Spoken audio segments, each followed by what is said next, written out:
आप कर्म करते हैं फिर भी दुखी रहते हैं। क्या आपका कर्म कर्म है या फिर दुष्कर्म है? सही कर्म है तो सही फल मिलेगा, लेकिन सही कर्म कैसे करें? सही कर्म क्या होता है? दोस्तों, आज मैं आपको एक कहानी सुनाने जा रही हूँ।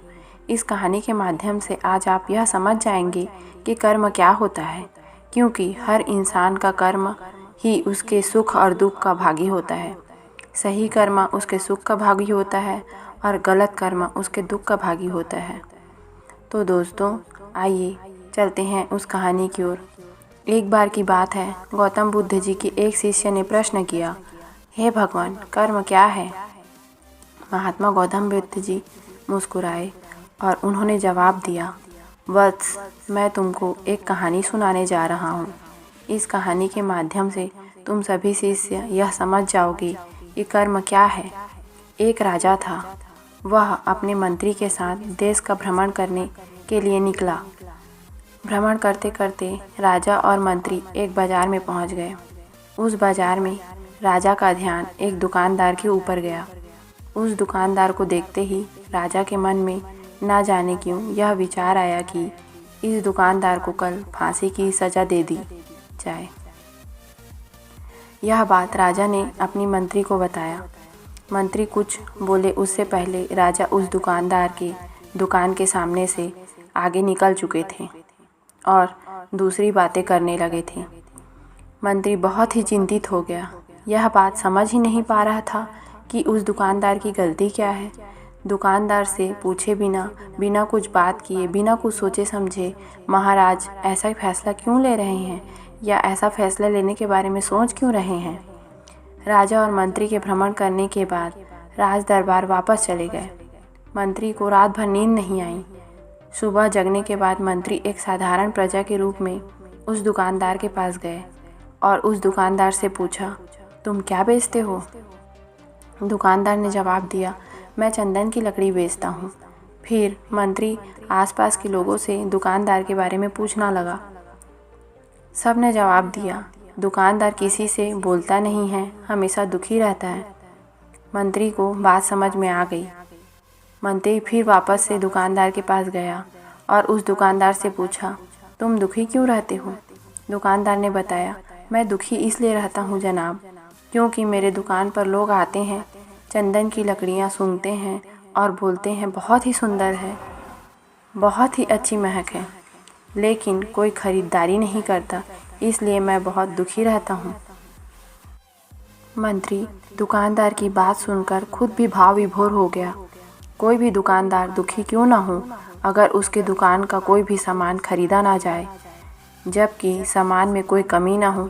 मंत्री सोचने लगा कि यह दुकानदार अपने दुखों की वजह से इतना दुखी रहता है, परंतु राजा इस दुकानदार को फांसी पर क्यों लटकाना चाहते हैं? अर्थात राजा के मन में आए हुए विचार का उत्तर अभी तक मंत्री को नहीं मिल पाया था। मंत्री ने फिर दुकानदार से पूछा, भाई, तब तुम क्या करोगे अगर तुम्हारे दुकान की सारी चंदन की लकड़ियाँ ऐसी ही रखी रह जाएंगी तो? दुकानदार ने गुस्से के भाव में बोला, हाँ, मैं जानता हूँ, मेरी चंदन की लकड़ियाँ ऐसी ही रखी रह जाएंगी, कोई नहीं खरीदेगा। इसलिए मैं सोचता हूँ कि हमारे देश का राजा जल्दी से मर जाए। अगर वह जल्दी से मर जाएगा तो मैं राज दरबार में उस राजा के दाह संस्कार के लिए अपनी चंदन की लकड़ी दे देता, जिससे मुझे कुछ पैसे मिल जाएंगे और इससे बाज़ार के बाकी लोग भी मेरे चंदन की लकड़ी के बारे में पता चल जाएगा, तो शायद कुछ न कुछ लोग तो मेरी दुकान से ज़रूर चंदन की खरीदारी करने आएंगे। मंत्री दुकानदार की बात को सुनकर सब कुछ समझ गया और उसके मन में एक विचार आया कि मंत्री ने दुकानदार के दुकान से कुछ चंदन की लकड़ियाँ खरीदें। इस खरीदारी से उस दुकानदार को कुछ पैसे भी मिल गए, थोड़ा खुश भी हो गया। मंत्री चंदन की लकड़ियों को लेकर वापस राज दरबार चला आया। राज दरबार पहुंचकर मंत्री ने उन चंदन की लकड़ियों को राजा के समक्ष रख दिया और बोला कि हे राजन, यह चंदन की लकड़ियाँ उसी दुकानदार ने आपको भेंट स्वरूप दिया है जिसे आप फांसी लटकाने का सोच रहे हैं।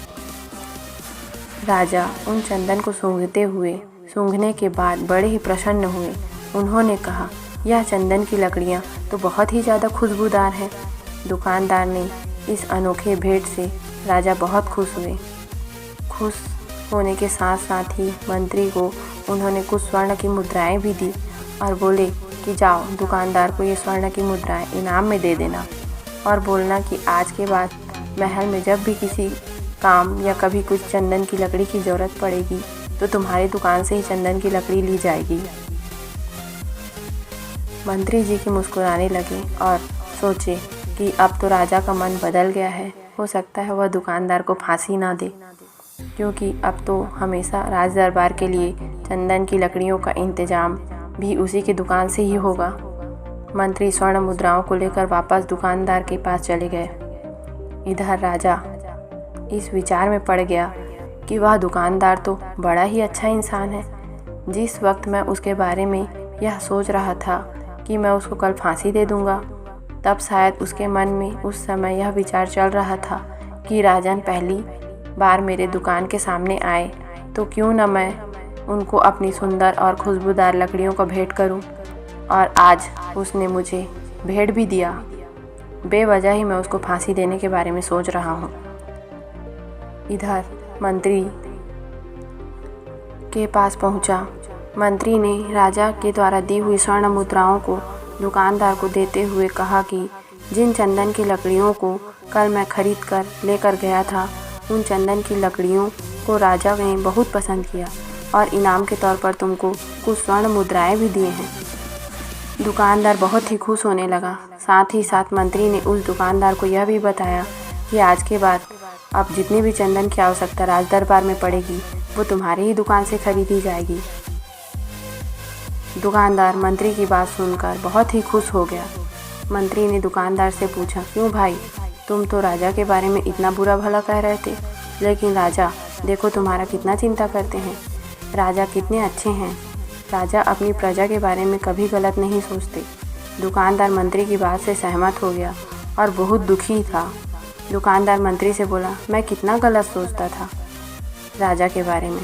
राजा तो बड़े ही अच्छे, बड़े दिल वाले, भले हैं।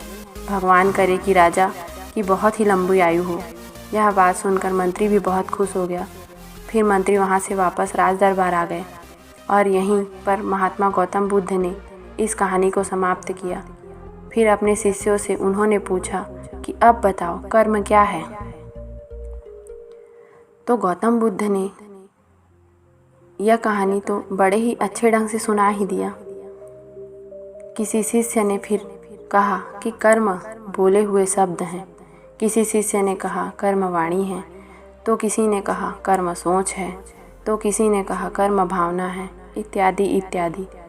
अपने सारे शिष्यों का जवाब सुनने के बाद महात्मा गौतम बुद्ध जी ने बताया कि कर्म हर एक इंसान की खुद के विचार होते हैं। हमारे विचार जैसे रहेंगे हम वैसा ही कर्म करेंगे और उन्हीं विचारों के द्वारा हो गई कर्म हमारे सुख और दुख के उत्तरदायी होंगे। अर्थात हमारे विचार अगर गलत हैं तो हमारे द्वारा की गई गलत ही होगी और इसका परिणाम भी गलत ही निकलेगा। परिणाम स्वरूप हम दुखी रहेंगे। अगर हमारे विचार सही रहेंगे तो हम सही कर्म करेंगे, सही कर्म करेंगे तो फिर सही फल मिलेगा, जिससे हम हमेशा सुखी रहेंगे। तो दोस्तों, आज की कहानी से हमें यह सीख मिलती है कि अगर हमारे विचार सही हैं, निष्पाप रहेंगे, तो उन्हीं निष्पाप और सही सोच की वजह से ली गई हर फैसला सही होगा। जब सही फैसला लेंगे तब हमारे द्वारा की हुई सही कर्म होगी। जब सही कर्म होगी तो सही परिणाम मिलेगा, जिसकी वजह से हम सुखी रहेंगे और हम हमेशा खुश रहेंगे। तथा इसी जगह अगर हमारे विचार गलत होंगे तो हमारे द्वारा ली गई फैसला भी गलत होगा और किया गया कर्म तो बिल्कुल ही गलत होगा, जिसे दुष्कर्म कहते हैं। और दुष्कर्म के साथ परिणाम भी गलत होते हैं। जब दुष्परिणाम मिलेगा तब हम दुखी रहेंगे, परेशान रहेंगे। तो दोस्तों, कर्म का मुख्य मंत्र यही है, सही कर्म सुख देगा, दुष्कर्म हमेशा दुख देगा। तो दोस्तों, कैसी लगी आपको ये कहानी? अगर कहानी पसंद आई होगी तो मेरे चैनल को लाइक करें, सब्सक्राइब करें, शेयर करें ताकि दूसरों को भी सही ज्ञान मिलता रहे। ज़िंदगी में कभी पछतावा मत हो कि हमने गलत कर्म कर डाला। तो दोस्तों फिर मिलते हैं एक नई कहानी के साथ। धन्यवाद दोस्तों।